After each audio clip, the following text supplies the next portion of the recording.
বর্তমান সময়ে অযত্ন ও অবহেলার কারণে আহসান মঞ্জিল ধ্বংসপ্রাপ্তির দ্বারপ্রান্তে পৌঁছে যাচ্ছে।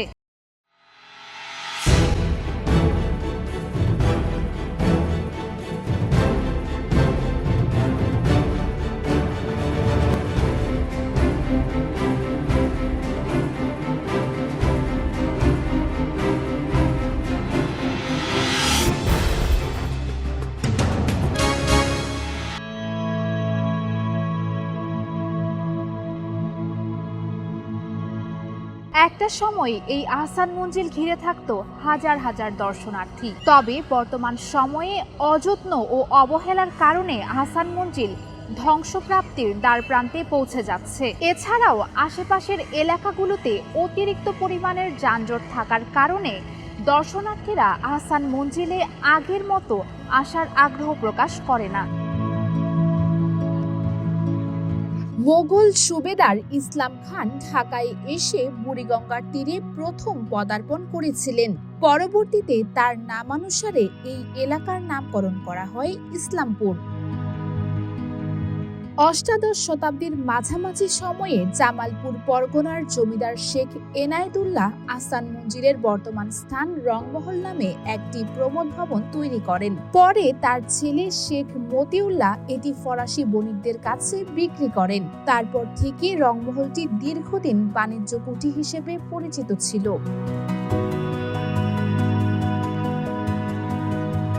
পরবর্তীতে 1830 সালে বেগম বাজারে বসবাসকারী নবাব আব্দুল গনির পিতা খাজা আলিমুল্লাহ রংমহলটি কিনে নেন। 1859 সালে আব্দুল গনি প্রাসাদটি নির্মাণ শুরু করে কাজ শেষ করেন 1872 সালে। নির্মাণের পর তিনি তার প্রিয় ছেলে খাজা আহসানুল্লাহর নামানুসারে প্রাসাদটির নামকরণ করেন আহসান মঞ্জিল। এই যুগে নবনির্মিত প্রাসাদ ভবনটি রংমহল ও পুরাতন ভবনটি অন্দরমহল নামে পরিচিত। এটি পূর্বে ছিল ঢাকার নবাবদের আবাসিক প্রাসাদ ও জমিদারির সদর কাচারি। বর্তমানে এটি জাদুঘর হিসেবে ব্যবহৃত হচ্ছে।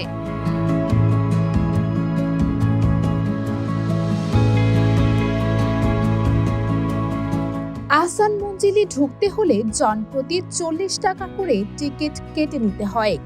অপ্রাপ্তবয়স্কদের জন্য জনপ্রতি 20 টাকা। সার্কভুক্ত নাগরিকদের জন্য প্রতিটি টিকিটের মূল্য 300 টাকা। অন্যান্য দেশের নাগরিকদের জন্য 500 টাকা।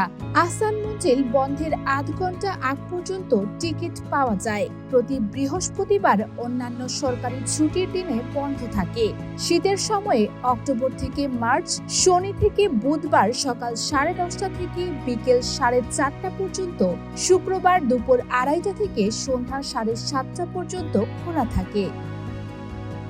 গ্রীষ্মকালে এপ্রিল থেকে সেপ্টেম্বর শনি থেকে বুধবার সকাল 10:30 থেকে বিকেল 5:30 পর্যন্ত খোলা থাকে।